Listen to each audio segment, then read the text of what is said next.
आप सुन रहे हैं भूतिया होटल की कहानी। एक छोटे से शहर में एक पुराना और विख्यात होटल था जिसका नाम मेहतर महल था। ये होटल शहरीय क्षेत्र से थोड़ा दूर शांत जंगल के पास स्थित था और अपने समय का सबसे आलीशान होटल हुआ करता था। इसकी वास्तुशैली, अंदर की सजावट और वहाँ की सेवाएं यहाँ आने वाले हर व्यक्ति को मंत्रमुग्ध कर देती थी। परंतु सालों पहले एक बुरी घटना ने इस होटल को भूतहा बना दिया। लोग कहते थे कि इस होटल में एक परिवार की आत्माएं भटकती हैं, जिन्होंने यही अपनी जान गंवाई थी। रात के समय होटल की ओर देखते ही लोगों के रोंगटे खड़े हो जाते थे। होटल के चारों ओर कटी फटी पेड़ों की छाया और होटल की टूटी फूटी खिड़कियों से छनकर आती अंधियारी रोशनी ने पूरे परिवेश को और भी डरावना बना दिया था। लोग मानते थे कि उस बुरी रात के बाद से ही वहां की आत्माओं का भटकना शुरू हुआ था। इस भयावहता के कारण शहर के लोग होटल से दूर रहते थे और किसी की भी हिम्मत नहीं होती थी कि वे वहां जाएं। लेकिन एक समय ऐसा आया जब शहर के कुछ युवा उत्साही इस रहस्य को सुलझाने का निर्णय लिया।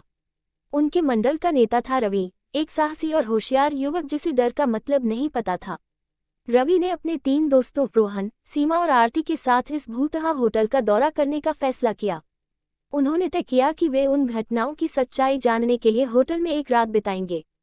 जैसे ही वे होटल पहुंचे, अंधेरा छा रहा था और हवाओं का शोर सुनाई दे रहा था। होटल के बाहर का माहौल ही डराने वाला था, लेकिन रवि और उसके दोस्तों ने अपनी हिम्मत रखी और होटल के अंदर चले गए। होटल के अंदर का वातावरण बेहद रहस्यमय और भयानक था। दीवारों पर धूल जमी हुई थी, फर्श हर कदम पर झंझनाट कर रहा था और हर कोने से रहस्यमय आवाजें सुनाई दे रही थी। उन्होंने रिसेप्शन हॉल में प्रवेश किया और वहां की हालत देखकर चौंक गए। पुराने फर्नीचर, टूटी हुई टेबल्स और धूल भरे काउंटर, वहां लगे पुराने चित्रों में होटल की सुखद दिनों की झलक मिलती थी। अचानक रवि को महसूस हुआ जैसे कोई उन्हें देख रहा हो। उसने अपने दोस्तों को शांत रहने के लिए कहा और मुख्य हॉल में आगे बढ़ने का सुझाव दिया।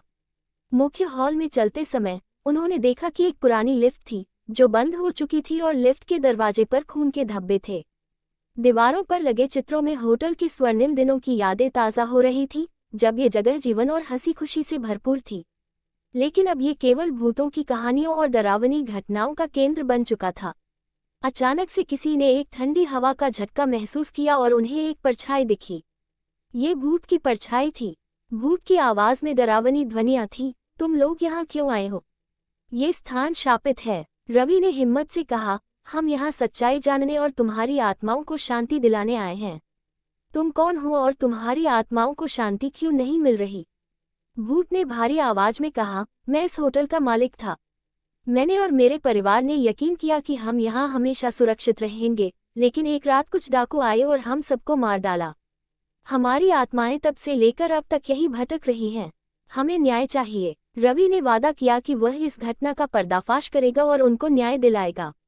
अगले दिन उन चारों दोस्तों ने शहर के लोगों को पूरी सच्चाई बताई और पुलिस को सबूत दिए। पुलिस ने जांच की और डाकुओं को गिरफ्तार कर लिया। जांच के दौरान उन्हें कई रहस्यमय तथ्य और सबूत मिले जिससे डाकुओं को सजा दिलाने में मदद मिली।